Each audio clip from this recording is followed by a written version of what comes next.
Another very important property is the theorem on equal ratios. Now what is this exactly? Now suppose there are three ratios which are equal. We can have more than two ratios, three ratios or four ratios. Okay.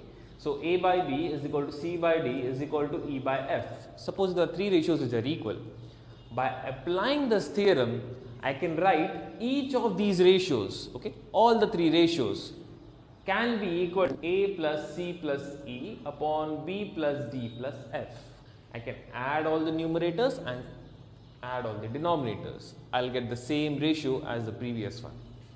Okay. Exactly in the same way, instead of adding, I can even subtract the ratios. Even if I subtract the numbers, subtract the numerators and the denominators, I'll get the same ratio as the previous one. Okay. So let's take an example. Suppose there is a ratio 3 by 5 which is also equal to 6 by 10, right, multiplying it by 2. Now let us see what happens when we add them. So when we add them, it gives you 9 upon 15. I can reduce it by 3. What I'll get is 3 by 5 again. So this ratio is equal to the previous ratio. Okay. So this is what the theorem on equal ratio means. Let us have a few complicated examples based on these theorems.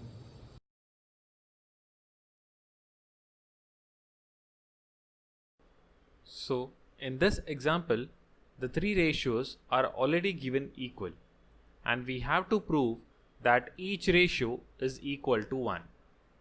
So what we'll do is we'll write down the three ratios, that is x upon 3x minus y minus z is equal to y upon 3y minus z minus x is equal to z upon 3z minus x minus y. Now by theorem on equal ratios, we can add the ratios, right?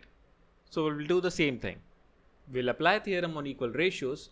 So each ratio will be equal to addition of all the numerators as well as the denominators. In the numerator, we'll get x plus y plus z, whereas in the denominator, we'll get a long expression, that is addition of all the three denominators. Now the numerator will remain the same. Just look at the denominator. We have three terms which contain x, that is plus 3x, minus x and minus x. So that will give you x.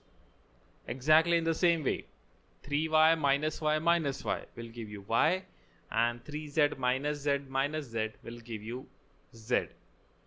So finally we'll have xyz upon xyz, which will be equal to 1. Hence each ratio is equal to 1. We will have a look at another example.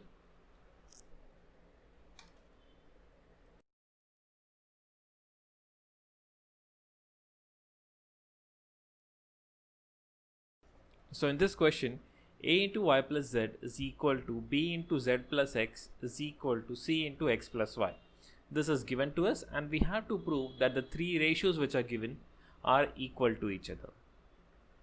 Now look at the given statement once again. These are not actually the ratios, there is no denominator, right? And what we have to prove contains the variables a, b and c in the denominator. So what we have to do, we have to somehow bring a, b, c in the denominator.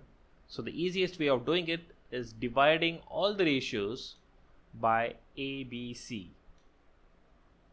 Okay, so once we divide them by a, b, c, you can see the first ratio a gets cancelled.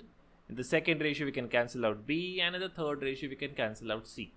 So the three ratios will be y plus z upon bc is equal to z plus x upon ac is equal to x plus y upon ab. Now here is where your question starts.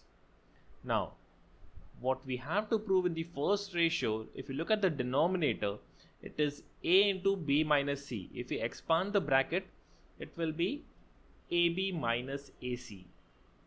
Now ab minus ab in the denominator, if you look at the three terms or the three ratios which we have derived at, AB minus AC, AB is the third ratio and AC is the second ratio. So by theorem on equal ratios, we need to subtract the two ratios, okay, the third ratio minus the second ratio. Okay, so by applying the theorem on equal ratios, I'll get each ratio is equal to subtraction of these two ratios. Now when I subtract them and open the bracket, I can see that x and minus x get cancelled out, and in the denominator I can take a common as required in the answer. So this brings us to equation 1.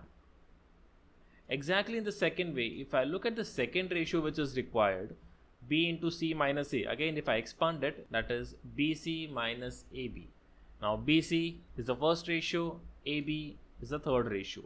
So by theorem on equal ratios, I need to subtract them. So applying theorem on equal ratios, subtracting the two ratio, I'll get equation 2. Exactly the same way, the third ratio, it is AC minus BC. You can see AC is in the second ratio and BC is in the first ratio. So we need to subtract the third ratio from the second. Okay, the second ratio minus the third ratio. So that brings up to the third equation. Now from the first, second and third equation, each ratio is equal to all of these ratios which I need. So from equation 1, 2 and 3, I can write each ratio is equal to all of these ratios, and this is our required answer.